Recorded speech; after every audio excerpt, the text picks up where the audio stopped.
So they're a member of the Agile team.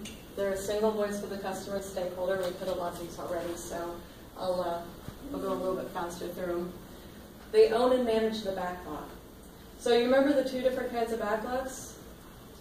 Anyone tell me what those two different kinds are?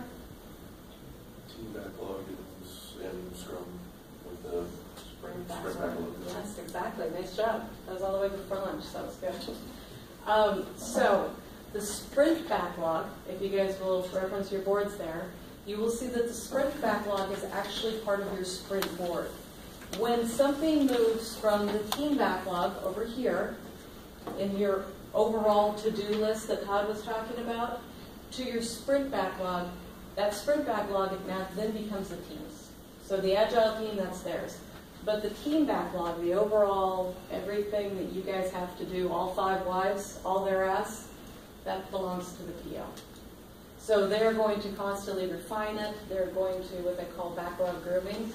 They're going to go through basically what managers do today.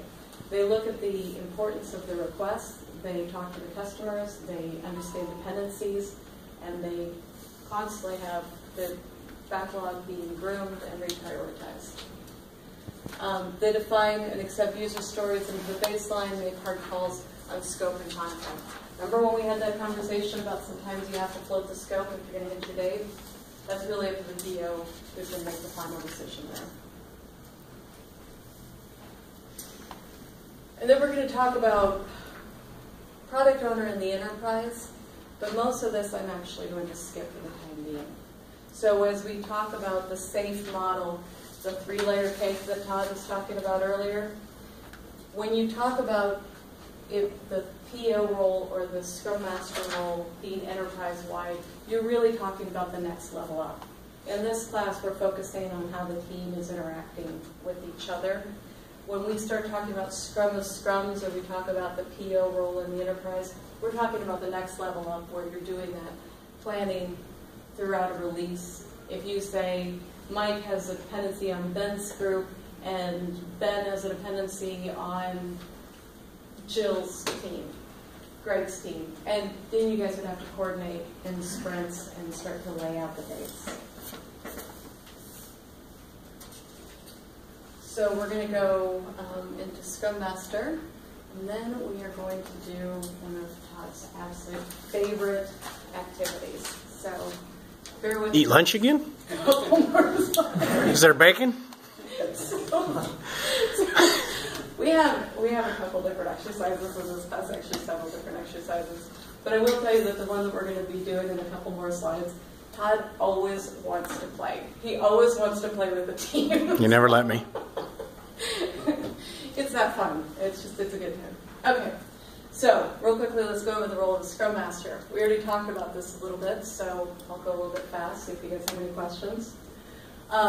Coaches the team. So we just talked about before, it's almost really like a therapist role as well as a coach. Ensure that the team follows Scrum practices.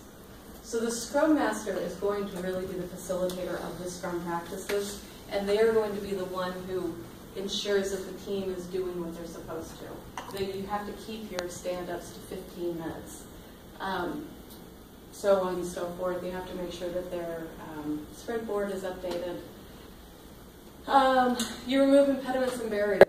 So if I was your Scrum Master, I would say, Patty, what did you work on yesterday? What do you plan on working on today? And do you have any impediments? If Patty did have an impediment, then it would be up to me to help her solve that impediment. And then I would protect the team from external forces.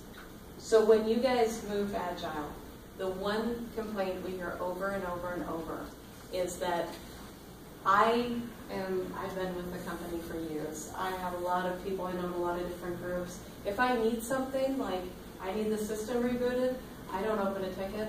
I ping Ben. Hey Ben, can you reboot it for me? I know I'm not supposed to ping Ben, but I know Ben, and I know it's going to be really fast. This is not going to go away just because you guys go Agile. So it's up to the Scrum Master to come yell at me and say, Jack, you know better. You can't just ping Ben. You've got to open a ticket. You got to do this right because Ben needs to show his time accounted for.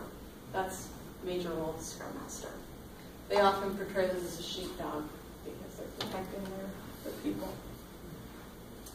And again, this is that next level up of the enterprise, where we start to talk about Scrum as Scrums and the Scrum Masters coordinating with each other for projects that have dependencies on other teams, or when you talk about planning towards a release for the 3 months. But more to come on this when we actually do go that way.